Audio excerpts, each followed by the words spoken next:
Eu acordei em um quarto.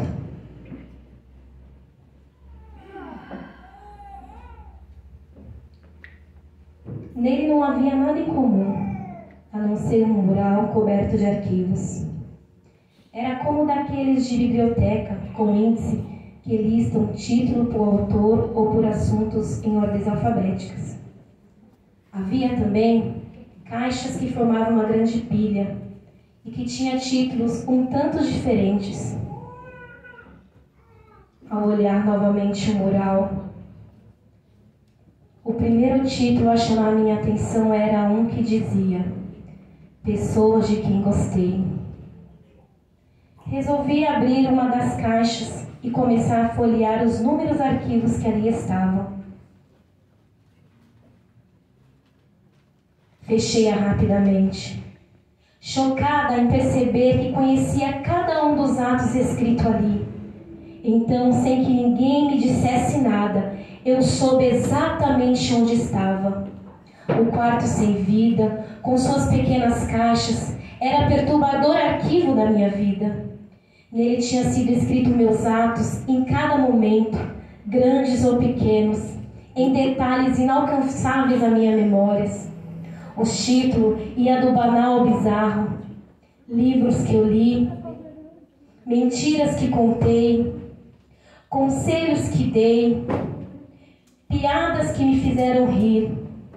Algumas eram quase hilárias em sua exatidão, coisas que comprei para os meus irmãos, outras nem tinham tanta graça, coisas que fiz no momentos de ira, murmurações que tive em secreto sobre os meus pais. Eu não parava de me surpreender com o que encontrava. Quase sempre havia muito mais título do que eu esperava. Algumas vezes, menos do que gostaria. Fiquei impressionada pelo enorme volume de minha existência. Será possível ter tido tempo em meus 25 anos para escrever cada uma das milhares ou talvez milhões de histórias? Mas cada arquivo confirmava esta verdade. Todos estavam escritos com minha letra e todos tinham sido assinados por mim. Quando peguei a caixa, música que escutei, concluí que as caixas tinham o tamanho exato dos meus conteúdos. As fechei, estavam bem juntas, mas mesmo depois de tanto tirar os arquivos, ainda não tinha conseguido encontrar o final. Fechei-a de volta.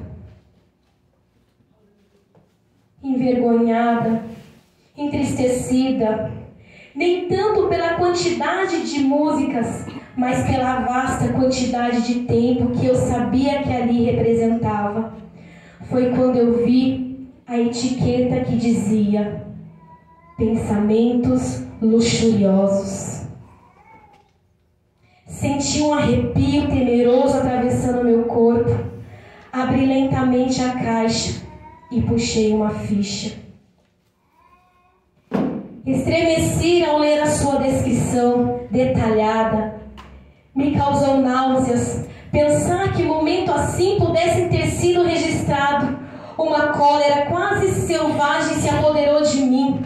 Só um pensamento dominava minha mente. Ninguém jamais pode ver essas caixas. Ninguém pode encontrar esse quarto. Ninguém pode ter acesso a esses arquivos. Eu tenho que destruí-lo. No impulso insano, tentei destruir aquelas caixas. Seu tamanho já não importava. Eu tinha que esvaziar e queimar aquelas provas. Porém, mesmo depois de segurar em suas extremidades e balançar com toda a minha força, nenhum arquivo saiu do teu lugar. E de repente tirei um arquivo e, como se estivesse olhando para ele, apenas para descobrir que era forte como aço, quando tentei rasgá-lo, senti-me derrotada. Retornei tudo ao seu lugar.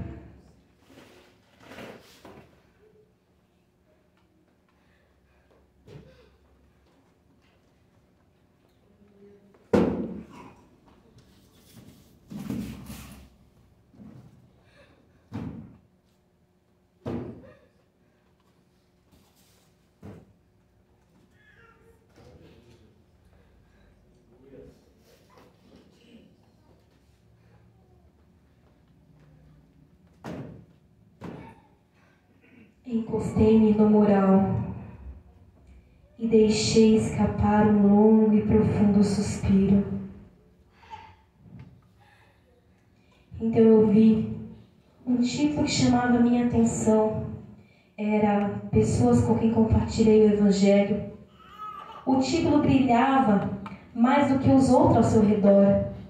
Nem é mais novo, quase sem uso. Puxei-o com delicadeza, mas nele havia tão poucas pessoas que nem precisava contar. Aí as lágrimas vieram. Caí de joelhos, soluçava tão forte que senti uma dor que começava no estômago e se expandia para o corpo todo. Eu gemia de vergonha, na sufocante vergonha de tudo aquilo. As fileiras de caixa se confundiam em meus olhos lagrimejantes. Ninguém jamais poderia saber daqueles arquivos. Eu precisava trancar e esconder a chave. Então, enquanto enxugava as lágrimas, eu vi. Não! Não, ele não aqui! Qualquer um menos ele. Eu olhava em defesa, ele lia os títulos. Eu não poderia suportar ver sua reação. Nos momentos em que consegui fitar sua face, vi um pesar mais profundo que o meu. Ele parecia ir intuitivamente para as caixas mais podres, porque ele tinha que ler cada um daqueles arquivos. Finalmente, ele se virou e me encarou do outro lado do quarto. Ele me olhava com pena nos olhos, mas era uma pena que não me zangava. Abaixei minha cabeça, cobri minha face com as mãos e tornei a chorar. Ele se aproximou de mim e me abraçou. Ele poderia ter dito tantas coisas, mas porém nenhuma palavra saiu de sua boca. Ele apenas chorou comigo. Depois se dirigiu ao mural de arquivos, começando de uma extremidade à outra. Então ele abriu uma caixa. Uma a uma assinava o seu nome sobre o meu arquivo. Eu gritei correndo até ele. Tudo que eu conseguia balbuciar era não! Enquanto eu tirava os arquivos de sua mão. Seu nome não poderia estar naqueles arquivos, mas lá estava, escrito com vermelho tão intenso, tão vivo. O nome de Jesus cobriu o meu. Seu nome estava escrito com sangue. Ele delicadamente tornou de volta os arquivos. Ele sorrindo com tristeza e continuou assinando. Acho que jamais entenderei como ele pode fazê-lo tão rápido, pois no momento seguinte eu o vi fechando a última caixa e voltando em minha direção. Colocou suas mãos sobre meus ombros e me disse: está consumado. Logo ele levou para fora do quarto. Não existe tranca nas portas. Ainda existem páginas para serem preenchidas. Depende de cada um de nós a que será escrita nelas. Oremos em nome desse tão maravilhoso Jesus, para que não mais precisamos nos envergonhar dos conteúdos delas. Hoje sou nova criatura em Cristo Jesus, pois seu sangue me comprou e me lavou. Hoje não vivo eu, mas Cristo vive em mim.